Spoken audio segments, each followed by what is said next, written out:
আসসালামু আলাইকুম ওয়া রাহমাতুল্লাহি ওয়া বারাকাতুহু। প্রিয় মুসলিম সমাজ,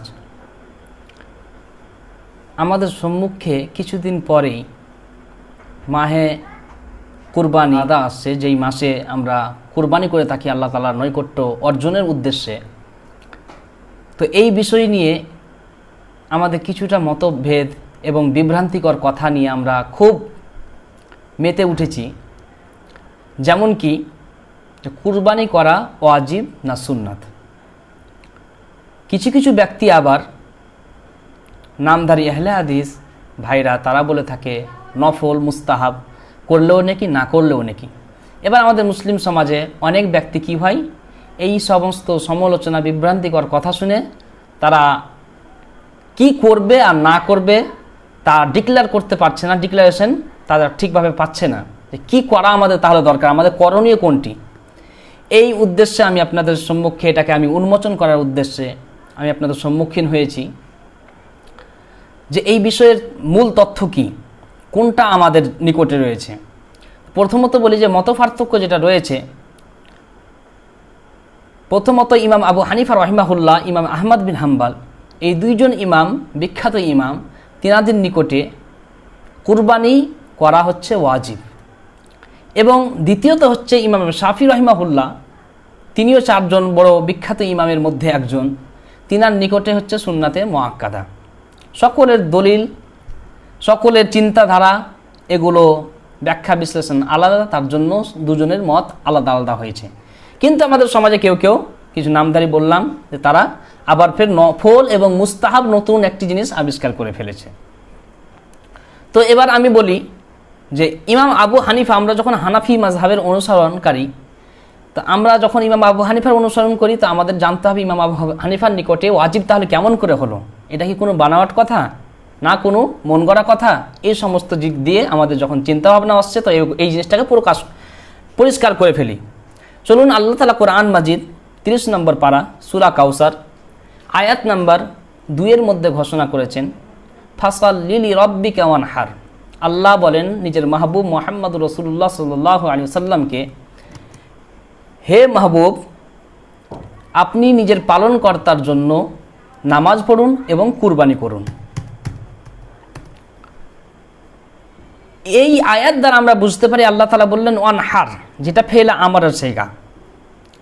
আর এর মধ্যে উসুল বলা হয়েছে যে আল আমরু লিল উজুবি, আমরের যেটা সেগা ব্যবহার হয় সেটা ওয়াজিব হওয়ার কারণে, ওয়াজিবের জন্য। দ্বিতীয়টি হাদিস দ্বারাও প্রতিমান রয়েছে যে বিশ্বনবী সাল্লাল্লাহু আলাইহি সাল্লাম বলেছেন কুরবানি করার প্রসঙ্গে কতটা তাকিদ দিতেন মুসলিমদেরকে। হাদিসটি লিপিবদ্ধ রয়েছে ইবনে মাজাহ শরীফ, হাদিস নাম্বার 3123 মধ্যে। এই হাদিসটি সুনানুস সাগীর লিল বাইহাকি শরীফ, হাদিস নাম্বার 1809 মধ্যে। সুনান দারিকুতনি, মুস্তাদরাক লিল হাকিম, কানজুল ইম্মান, মুসনাদ আহমদ, একাধিক কিতাবের মধ্যে, হাদিস গ্রন্থের মধ্যে রয়েছে। হাদিসটি রয়েছে এরূপ, মান কানা লাহু সাআতুন ওয়া লাম ইউদাহি ফালা ইয়াকরাবান্না মুসাল্লানা। অর্থাৎ নবী করিম সাল্লাল্লাহু আলাইহি সাল্লাম বলেছেন, যেই ব্যক্তির ক্ষমতা থাকা সত্ত্বেও কুরবানি দিল না, সেই ব্যক্তি যেন আমাদের ঈদগাহের নিকট না আসে। এই হাদিসটি প্রসঙ্গে প্রখ্যাত মুহাদ্দিস, বিখ্যাত মুহাদ্দিস আল্লামা বদরুদ্দিন আইনি রহিমাহুল্লাহ নিজের কিতাব উমদাতুল কারির মধ্যে ঘোষণা করেছেন। তিনি বলেন, উমদাতুল কারি খণ্ড নাম্বার 6 পৃষ্ঠা নাম্বার 306 মধ্যে, যে এই হাদিসটি যেটা বর্ণনা করা হলো ইবনে মাজাহ শরীফের হাদিস, এই হাদিসটি কোনো জয়ীফ হাদিস নয়, বরং এটি একটি সহিহ হাদিস।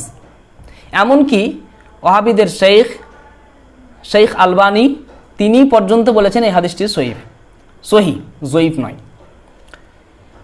তো এই হাদিসের মধ্যে বিশ্বনবী গুরুত্ব কত দিতেন, নামাজের তাকিদ কত দিতেন, কুরবানির তাকিদটা কত দিতেন। বলতেন যে যেই ব্যক্তি সক্ষমতার পরেও কুরবানি করলো না, কুরবানি দিল না, সেই ব্যক্তি যেন আমাদের নিকট ঈদগাহে না আসে। বিশ্বনবী অনেক রাগান্বিত হতেন। রাগান্বিত কোনো নফল ইবাদত ছাড়ার জন্য হয় না, বরং রাগান্বিত বিশ্বনবী হওয়ার কারণ ছিল একটি ওয়াজিব কাজ, ওয়াজিব কর্মটি ছাড়ার জন্য। এছাড়া ফিকহের কিতাব, যেই কিতাবকে আপনার দারুল উলুম দেওবন্দে বলেন, সেখানেও পড়াশোনা করানো হয়, আমাদের আহলে সুন্নাত ওয়াল মাদ্রাসাতে ওটা তো হয়ই। সেই কিতাবটির নাম হচ্ছে আপনার হেদায়া আখিরাইন। কিতাবের লেখক শাইখুল ইসলাম বুরহানুদ্দিন আবুল হাসান আলী বিন আবু বাকর রহিমাহুল্লাহ, তিনি হেদায়া আখিরাইন নামক কিতাবে উল্লেখ করেছেন যে কুরবানি করা ওয়াজিব। হেদায়া আখিরাইন খণ্ড নাম্বার 4 পৃষ্ঠা নাম্বার 427 মধ্যে এই মাসআলাটি লিপিবদ্ধ রয়েছে। বলা হয়েছে আল উযহিয়াতু ওয়াজিবাতুন আলা কুল্লি হুররিন মুসলিমিন মুকিমিন মুসিরিন ফি ইয়াউমিল আযহা আন নাফসিহি ওয়া আন উলাদিহি সিগার।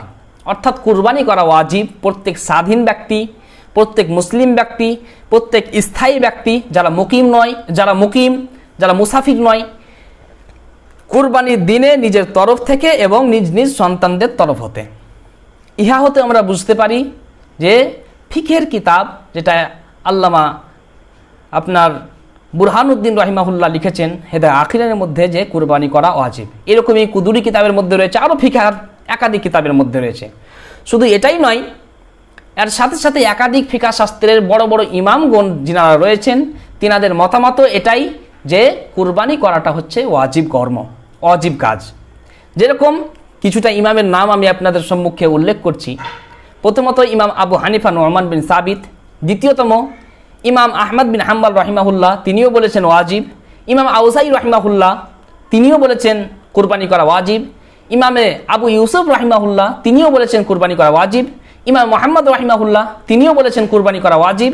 ইমামে জুফার রহিমাহুল্লাহ, তিনিও বলেছেন কুরবানি করা ওয়াজিব। ইমামে হাসান রহিমাহুল্লাহ, তিনিও বলেছেন কুরবানি করা ওয়াজিব। এই সমস্ত দলিলাদি হতে আমরা বুঝতে পারি, এই সমস্ত ইমামগণদের মতামত থেকে আমরা বুঝতে পারি, প্রকাশ পাই যে কুরবানি করাটা হচ্ছে ওয়াজিব, সেটা নফল এবং মুস্তাহাব নয়।